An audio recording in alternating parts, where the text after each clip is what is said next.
Bonjour à toi. Dans cette petite vidéo, laisse-moi te montrer la foi de 9.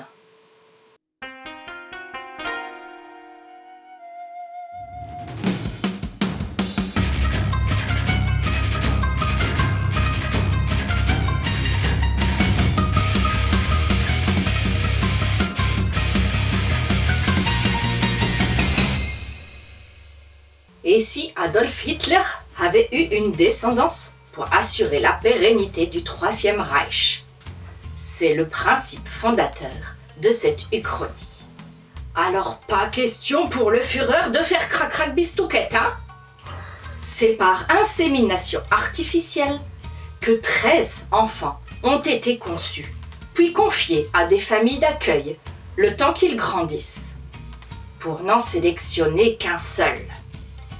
Et l'heureux gagnant de ce tirage est Sex, le numéro 6. Mais ce n'est pas lui notre héros. Non, c'est 9, le numéro 9, et son 20, son garde du corps Théo. Car l'heureux héritier ayant été sélectionné, tous les autres doivent disparaître, ainsi que ceux les ayant connus, c'est-à-dire tes villages entiers. Seulement Théo ne va pas se laisser dicter sa ligne de conduite par des soldats SS, tout gradés qu'ils soient. Non. Seul le Führer pourrait le relever de sa mission de protection. Il est donc bien décidé à protéger le petit 9 coûte que coûte.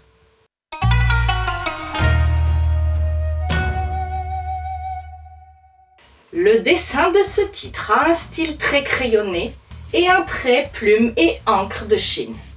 Beaucoup de nuances de gris, de hachures et de textures. Les décors sont riches et réalistes. Certains ressemblent carrément à de vieilles photos noires et blancs. Les expressions et les regards sont parfaitement maîtrisés et les tons est donné. C'est sombre, intense, parfois même glauque.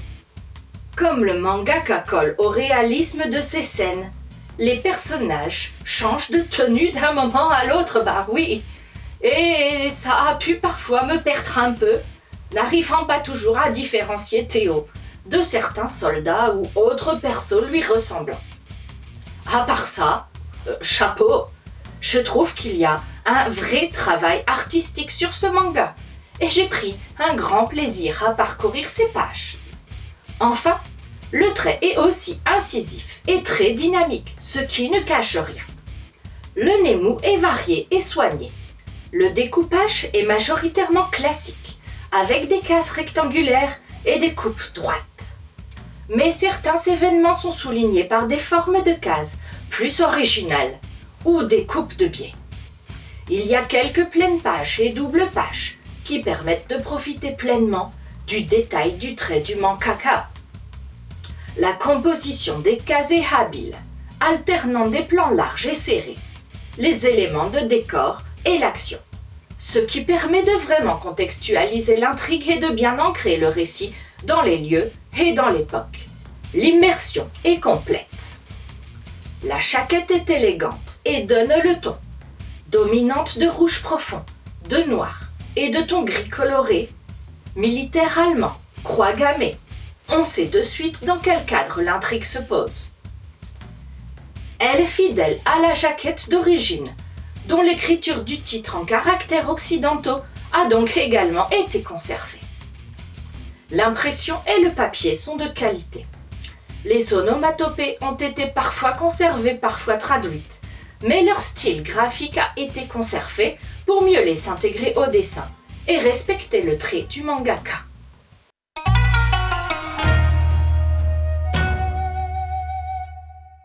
Takahashi Tsutomu est un mangaka important et prolifique, connu dès 1987 en faisant partie des présélectionnés au concours des 4 saisons, organisé par le magazine Afternoon.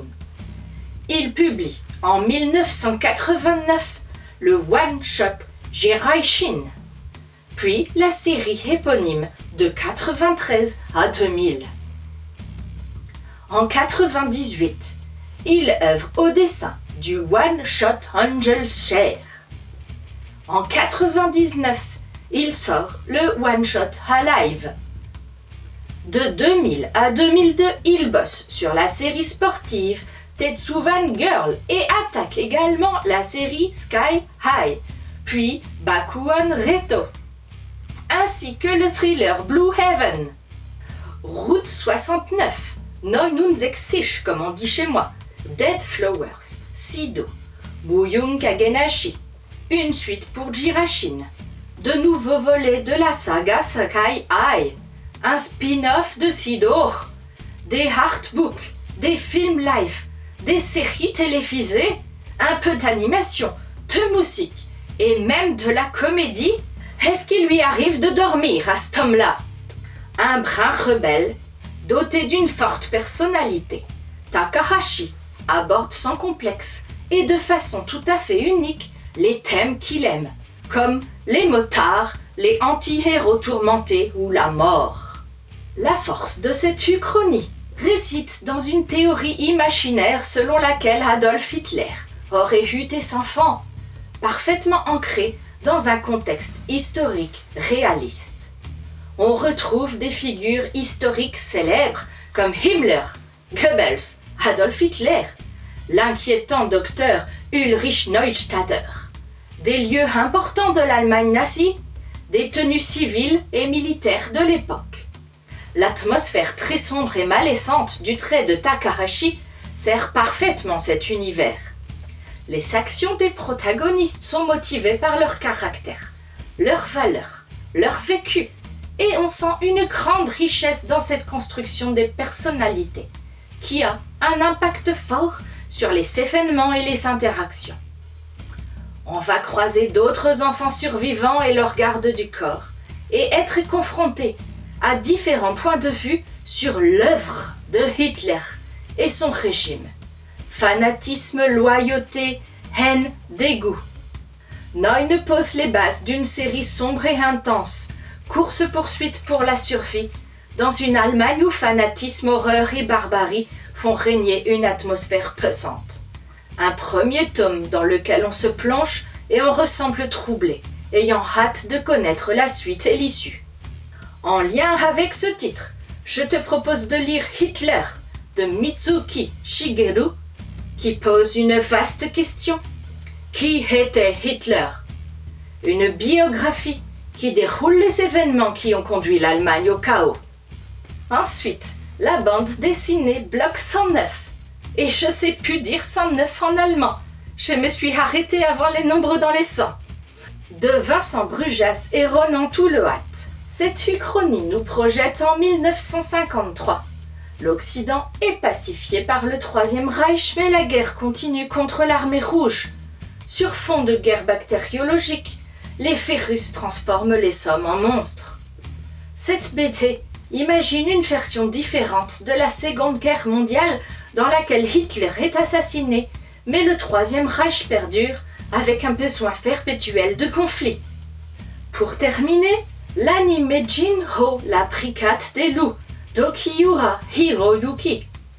À la fin des années 1950, le Japon est germanisé, grand bien lui en face, après avoir perdu face à l'Allemagne nazie, et connaît des mouvements sociaux importants.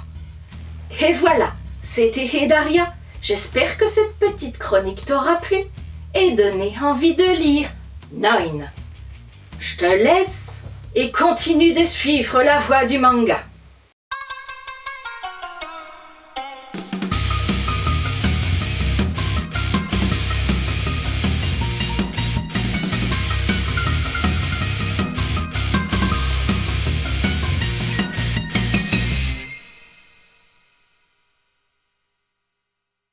Alors, j'ai pensé un truc pour le tournage de Neun. Voilà, un peu comme ça. T'en penses quoi? Ça colle? Peut-être un peu too much.